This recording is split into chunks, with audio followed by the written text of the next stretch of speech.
ओम श्री रामाय नमः। ओम नमो नरसिंहाय नमः। ओम क्लीं मूर्ति शारदे मम कार्य सिद्ध कुरु कुरु नमः। सभी लोगों को जय श्री राम, जय हनुमान जी महाराज की।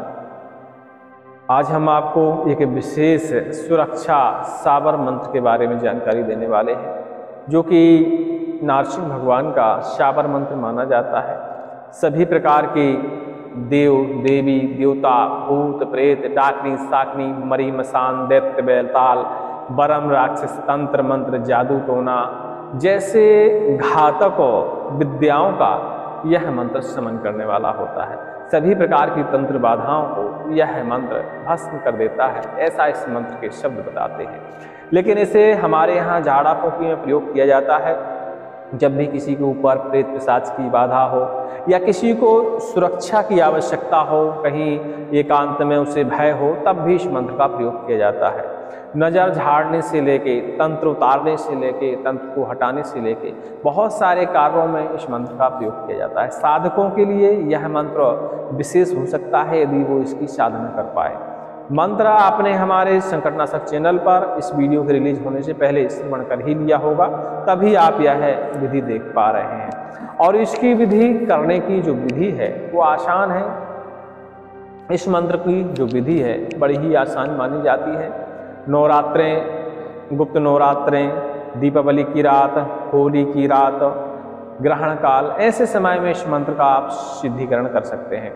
सिद्ध करने के बाद इस मंत्र का सिर्फ आपको एक ही बार प्रयोग करने की आवश्यकता पड़ती है और सभी प्रकार की तंत्र बाधाएं, सभी प्रकार की भूत प्रेत बाधाएं, देवी देवताओं का प्रकोप, डाकनी साकनी मरी मशान जैसी बाधाएं, नजर दोष, सभी एक बार मंत्र को प्रयोग करने मात्र से ही बाधाएं दूर हो जाती हैं। बस इस मंत्र को पढ़ना है। नीम की पत्तियों से आपको झाड़ा लगाना है या जल में फूंक मारते हुए आपको जल को पान कराना है।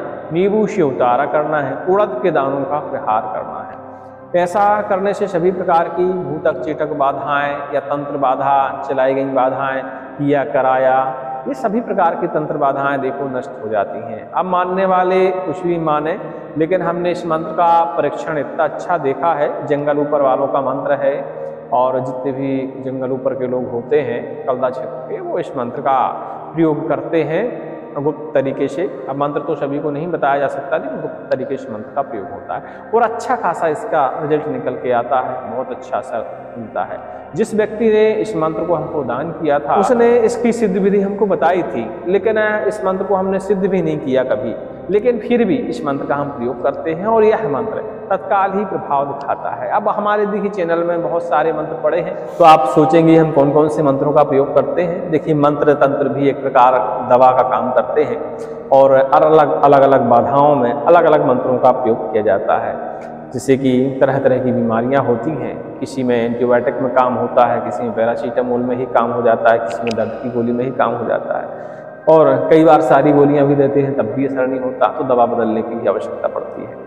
तो ऐसे में इतने सारे मंत्रों का महत्व यही है कि आपको बाधा के ऊपर अलग अलग मंत्रों का प्रयोग करके देखना चाहिए। जिस मंत्र से बाधा हट गई वही मंत्र आपके लिए प्रबल माना जाता है। इस मंत्र को श्रवण करके देखिएगा।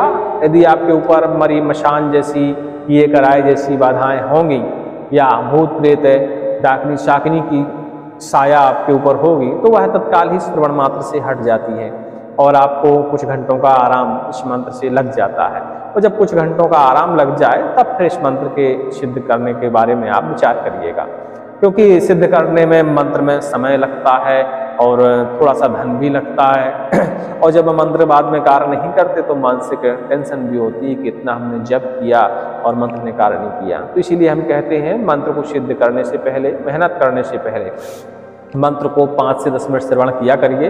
यदि मंत्र में आपके शरीर को कुछ इफेक्ट नजर आता है तभी मंत्र की साधना करने का प्रयास करिए। अब कई लोगों का विचार ये रहता है कि हमको तो भूत प्रेत है ही नहीं, तो मंत्र कैसे असर करेगा। साबर मंत्र ऐसी विद्या है कि जो स्वस्थ व्यक्ति हो चाहे बीमार व्यक्ति हो, भूत प्रेत युक्त व्यक्ति हो, सभी के ऊपर थोड़ा बहुत इन मंत्रों का असर देखने को मिलता है। क्यों ना रोएं हमारे खड़े हो जाएं, मतलब कुछ ना कुछ असर मिलता है। यदि आप मन लगा के मंत्र के इष्ट का ध्यान करते हुए मंत्र का श्रवण करेंगे तो आपको असर कुछ ना कुछ जरूर नजर आएगा और जब नजर आ जाए असर तब इस मंत्र को आप सिद्ध किया करिए। इस मंत्र को सिद्ध करने के बाद आप स्वयं की बाधा का तो हरण कर ही सकते हैं, लेकिन परोपकार में इसका बहुतायत प्रयोग करने में इस मंत्र की शक्ति बढ़ती रहती है। शुद्ध शाबर मंत्र है और हमने बताया कि कई जगह प्रचलित मंत्र है, वो तो प्रयोग करने वालों के ऊपर निर्भर करता है कि उन्होंने इस मंत्र में कितनी शक्ति डाल रखी है, क्योंकि इस मंत्र में शक्ति आपके जप करने के तरीके पे, सिद्ध करने के फार्मूले पे ही निर्भर करती है कि इसमें 5% मिलेगी, 10% मिलेगी, 50% मिलेगी। 50% से ज़्यादा किसी भी मंत्र में शक्ति किसी को मिलती नहीं है। इतनी ही शक्ति का पर्याप्त होती है बाधाओं के हरण करने के लिए, झाड़ा फूकी करने के लिए। तो जो साधक बंधु हैं, परोपकार करना चाहते हैं, तो मंत्र को पहले श्रवण करें, कंठस्थ करें, इसका असर देखें, उसके बाद इसकी विधि देखें। चलिए इसकी विधि बता देते हैं। नवरात्रों का समय या दीपावली की रात कभी भी इस मंत्र की आप साधना कर सकते हैं। और एक विशेष बात, दीपावली के बाद के जो 11 दिन पड़ते हैं, उन दिनों में इस मंत्र की किसी भी दिन आप साधना कर सकते हैं। सर्वप्रथम मंत्र को कंठस्थ करना चाहिए।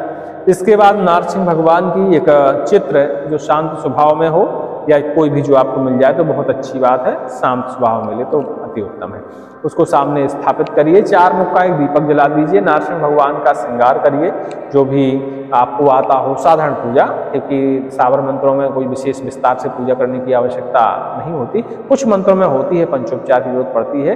कुछ मंत्र ऐसे होते हैं साधारण विधि से आप करेंगे तो काम चल जाएगा। क्योंकि जब व्यक्ति अज्ञानी होता है तो आप देवी देवताओं को लाठी भी चलाते रहें, तब भी वो प्रसन्न होकर वरदान दे देते हैं। और जब आप पूर्ण ज्ञानी हैं, सारी चीज़ों की आपको जानकारी है, तो छोटी सी चूक आपके लिए घातक हो सकती है। तो आपको जो पूजा आती है वो साधारण वही पूजा करिए, ज़्यादा जानने का प्रयास बिल्कुल नहीं करिए। तो भगवान को स्नान ध्यान कराइए, प्रसाद अर्पण करिए, धूप दीप नैवेद्य आदि चीज़ें अर्पण करिए, दीपक जला लीजिए, उत्तर दिशा की ओर मुख करके बैठ जाइए और इस मंत्र को कम से कम 11 माला जप करिए। अब 11 माला देखिए बहुत ज़्यादा हो जाती हैं, कई बार इसमें 5 घंटे का भी किसी किसी को समय लग जाता है।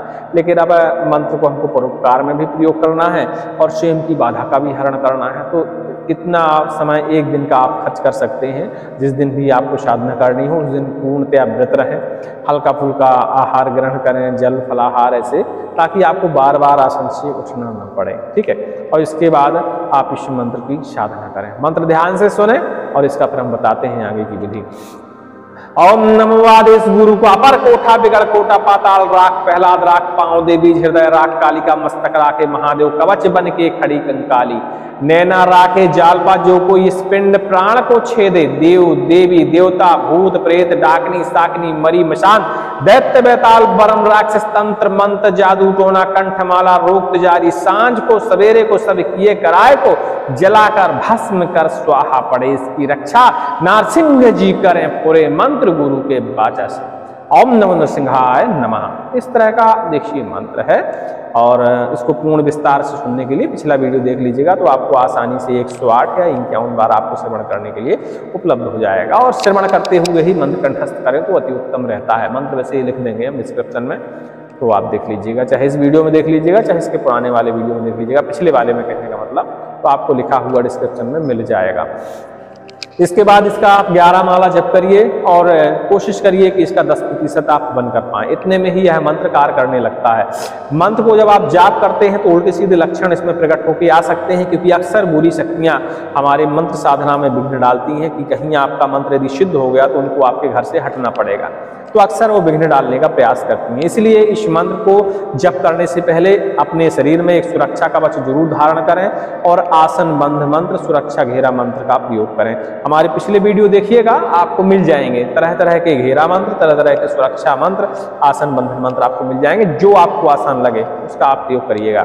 जब आप किसी मंत्र की दूसरे मंत्र की साधना करते हैं तो आपको आसन बंध मंत्र या घेरा बंध मंत्र को सिद्ध करने की आवश्यकता नहीं, सब 51 बार पढ़िए आपका कार्य हो जाएगा, पूर्णतः आपकी सुरक्षा रहेगी। लेकिन कवच जरूर धारण करिए, ये विशेष है। तो कवच आप बनाना नहीं आता है तो वीडियो देखिएगा पिछले नवरात्रों के आसपास का, तो आपको कवच बनाने की विधि मिल जाएगी, कवच कैसे बनाया जाता है वो भी मिल जाएगा। और जो नहीं बना सकते तो हमें संपर्क करिएगा टेलीग्राम के माध्यम से, तो उन्हें हम बना हुआ कवच उपलब्ध करा देंगे, ठीक है। थोड़ी सी दक्षिणा के साथ वह कवच आपके पास पहुंच जाएगा। अब इसका आपने 10% से जब हवन कर दिया तब आती है, अब मंत्र सिद्ध हो गया तो आपको उसको प्रयोग कैसे करना है। इसकी प्रयोग करने की विधि भी बहुत आसान है। गौ की पूंछ आपने सुना होगा कि बहुत ताकतवर बहुत शक्तिशाली होती है, उसमें बहुत सारे देवी देवताओं का वास होता है। तो गौ की पूंछ के जो बाल होते हैं उसकी रस्सी बनवाइए, और गऊ के बाल, ऐसे बाल निकालिए पूंछ से जो उसके लिए नुकसानदायक साबित ना हो, उसके अनावश्यक बाल हों, ऐसे बाल निकलवा कर उसकी रस्सी बनवा लीजिए। और रस्सी बनवाने के बाद अपने दाहिने हाथ में रस्सी को पकड़िए, इस मंत्र का पाठन करिए, साथ में थोड़ा सा जल भी हाथ में ले लीजिए रस्सी के साथ। इस तरह रस्सी पकड़िए इधर और थोड़ा सा जल ले लीजिए, पहले जल का छींटा मारिए, ऊपर से रस्सी का प्रहार करिए इस मंत्र को पढ़ते हुए। 1 से 3 बार 4 बार ही मंत्र को आपको पढ़ना पड़ेगा। उसके अंदर किसी भी प्रकार की व्याधि हो, किसी भी प्रकार का भूत प्रेत हो, मसान दैत्य जैसी बाधाएं हो, सारी निकल के बाहर भड़बड़ा के भाग जाएंगे। क्योंकि इस मंत्र को यदि लगातार आप प्रहार करते रहेंगे तो बाधाएं नष्ट हो जाती हैं, सीधे नरक में चली जाती हैं, इसीलिए वो बहुत जल्दी ही छोड़ के भागती हैं। तो आप ध्यान दीजिएगा, इसको 2 से 5 बार, 10 बार, 11 बार तक प्रयोग कर सकते हैं। इसके अलावा उड़द के दाने हाथ में ले सकते हैं आप और इसी मंत्र को पढ़ते हुए उड़द के दानों का प्रहार भी आप शरीर के ऊपर कर सकते हैं। उस तरह भी भूत प्रेत बाधाएं शरीर से निकल जाती हैं। अलग अलग क्षेत्रों में झाड़ने फूंकने के अपने अपने तरीके होते हैं। हम जो तरीके इस्तेमाल करते हैं उसी के बारे में हम आपको जानकारी दे रहे हैं। कई लोग नीम की डाल से भी इस मंत्र का प्रयोग करते हैं, कई लोग मोर पंख से भी इस मंत्र का प्रयोग करते हैं, कई लोग गऊ की पूंछ के बालों की रस्सी से प्रयोग करते हैं और कई लोग उड़द के दानों का प्रहार करते हैं। हमारे यहाँ नींबू, गऊ की पूंछ और उड़द के दानों का प्रयोग ज़्यादा प्रचलित है, तो तीनों में से आप कोई भी प्रयोग कर सकते हैं। इतने में ही भूत प्रेत बाधाएं भाग जाती हैं। जब इस मंत्र से आप झाड़ा फूंकी कर दें तो सामने वाले के शरीर में एक कवच या ताबीज कोई ऐसी धारण करवा दें। नहीं आपको कुछ और मंत्र आते तो इसी मंत्र को पढ़ते हुए 21 बार पढ़ते हुए थोड़ा सा अग्नि जला लें, उसमें गऊ के कंडे का जो गोबर होता है उसके उपले में ही अग्नि जलाएं और घी ले लें थोड़ा सा, इसी मंत्र को पढ़ते हुए 11 आहुतियाँ उस अग्नि में डाल दें और जली हुई राख जो होती है उस राख को थोड़ा सा लें और ताबीज के अंदर भर दें। साथ में कनेर की जड़ और सत्यानाशी की जड़ का भी प्रयोग करें तो बहुत अच्छा ताबीज बनेगा, सुरक्षा कवच एक प्रकार का बन जाएगा और रोगी को धारण करवा दें। ये ताबीज धारण करने से उसके शरीर के रोग भी धीरे धीरे खत्म होंगे, क्योंकि देखो भूत प्रेत बाधाएं जब लंबे समय तक रहती हैं तो शरीर में तरह तरह के रोग भी पनपते हैं। तो भूत प्रेत बाधाओं के द्वारा उत्पन्न रोग भी इस ताबीज से शांत होंगे और इस मंत्र के झाड़े से भी शांत होंगे। इस मंत्र का प्रयोग आप रोग बाधा में भी झाड़ने में प्रयोग कर सकते हैं। जैसे जरूरी नहीं है कि भूत प्रेत बाधा हो तभी इस मंत्र का प्रयोग करें। कोई विशेष रोग हो, जैसे गठिया हो, सिर दर्द हो, आंखें के रोग हो, गले के रोग हो, ऐसे रोग में आप इस मंत्र को झाड़े के रूप में प्रयोग कर सकते हैं। और जब आप झाड़ा लगाएंगे तो निश्चित ही उन रोगों में धीरे धीरे आराम लगेगा और वह रोग जल्दी ठीक होना शुरू हो जाएंगे। उम्मीद करते हैं हमारी यह छोटी सी बात समझ गए होंगे। ज़्यादा हम बताएंगे तो वीडियो बहुत लंबा हो जाएगा और वैसे भी आप फोन लगा के टेलीग्राम में पूछने ही वाले हैं, तो इसके बारे में और कुछ नहीं समझ में आया हो तो आप पूछ सकते हैं। बल्कि इस गुप्त नवरात्रें आ रही हैं तो इस मंत्र की साधना करके देख लीजिएगा। और फिर चैत्र नवरात्रें हैं तो उस समय भी इसकी साधना आप कर सकते हैं। 1 दिन का ही समय खर्च होता है लेकिन मंत्र में पूर्णतः सिद्धि मिल जाती है। लेकिन मंत्र को सिद्ध करने से पहले मंत्र को श्रवण जरूर करिएगा। जब उसमें कुछ लक्षण उभर के आए, कुछ असर उभर के आए, तभी साधना की तरफ जाइएगा। नहीं तो कई लोगों को क्या है, मंत्र सूट नहीं करते, मंत्र परिवर्तन करने की आवश्यकता पड़ती है और फिर वो साधना करते हैं तो उन्हें सिद्धि नहीं मिलती। तो जो मंत्र आपको सूट करे, असर करे, उसी की साधना की तरफ जाया करिए। और ऐसे तो मंत्र देखिए बहुत सारे हैं, सभी मंत्र सभी कोई सिद्ध नहीं कर सकता। जिंदगी में 2-4 मंत्र ही आपने सिद्ध कर लिए, उतने में पूरी जिंदगी कट जाती है और सभी की बाधाओं का हरण होता रहता है, स्वयं की भी और आपकी जिंदगी दूसरों को भी। तो आप इस बारे में विचार करिएगा। सभी को जय श्री राम, जय हनुमान जी महाराज की। अधिक जानकारी के लिए टेलीग्राम में संपर्क कर लीजिएगा, जहां हमारा आपको नंबर उपलब्ध हो जाएगा। कुछ समय का ध्यान देते हुए आप हमें कॉल भी कर सकते हैं। जय श्री राम।